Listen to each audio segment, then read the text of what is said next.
مفتی صاحب کے بیانات سننے کے لیے AIA دعویٰ اکیڈمی چینل کو سبسکرائب کریں۔ زید کے کاروبار میں نقصان ہونے کی وجہ سے اس نے قرض لیا، لیکن کاروبار اس سے بھی ٹھیک نہیں ہوا۔ نتیجہ یہ ہوا کہ اس پر بہت زیادہ قرض ہو گیا ہے، وہ بھی سودی۔ تو کیا زید کو سودی قرض اتارنے کے لیے زکوٰۃ کی رقم مدد دی جا سکتی ہے؟ دیکھیے یہ جنرل سوال ہے۔ اس کا یہ ہے کہ پہلی بات تو آپ زکوٰۃ کا جو مصرف ہے وہ کسی کے قرض ادائیگی کے لیے نہیں ہوتا۔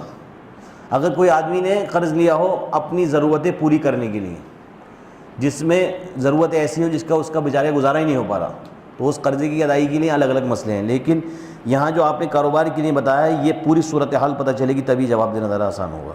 میری والدہ عدت میں ہیں تو کیا ان کا اپنے دیور نند کے بیٹوں سے پردہ ہے، اور کیا وہ اپنے سگے بھتیجے کے بیٹے سے بھی پردہ کرنا ہے؟ دیکھیے جو محرم ہوتے ہیں شریعت میں انہی کے سامنے آ سکتے ہیں عدت کے دوران، اور عدت کے دوران اگر کوئی غیر محرم ہے تو اس کے سامنے نہیں آ سکتے۔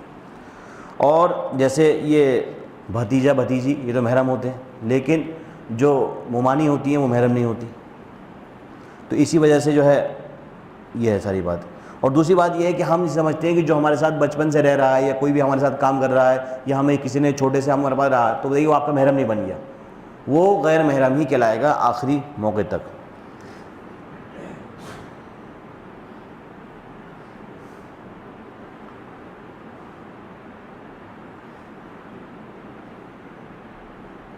استنجا کے بعد ٹیشو پیپر رکھ لیا اور بعد میں ٹیشو پیپر کو میں ہٹانا بھول گیا اور وضو کر کے نماز پڑھ لی، کہ نماز ہو جائے گی یا نہیں؟ دیکھیے یہ مسئلہ ذرا سا تفصیل طلب ہے۔ یہ ہے کہ اگر کسی کو قطرے کی پرابلم ہے اور وہ استنجا کرتا ہے، اور استنجا کرنے کے بعد ٹیشو پیپر رکھ لیتا ہے، اور اسے یہ پتہ ہے کہ 99% اس کے قطرہ نکل جائے گا، تو اسے انتظار کرنا چاہیے، اس کے بعد ہی اس کو ہٹا کر چیک کر کے نماز اور وضو کر کے نماز پڑھنی چاہیے۔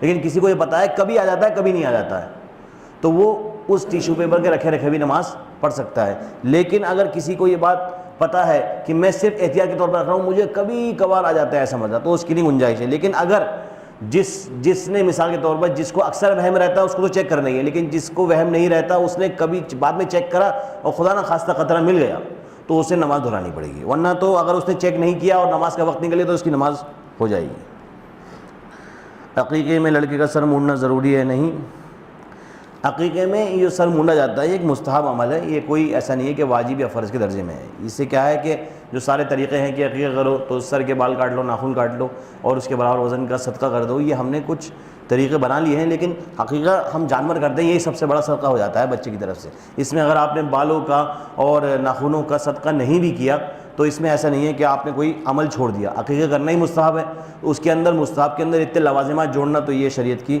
مطلب یہ سب چیزیں شریعت کے اندر موجود نہیں ہیں، لیکن یہ ہم نے اگر اپنے آپ سے بنا لی تو بات الگ ہے۔ اللہ تعالی ہمیں اور آپ کو عمل کرنے کی توفیق دے۔ اذان دے دیجیے۔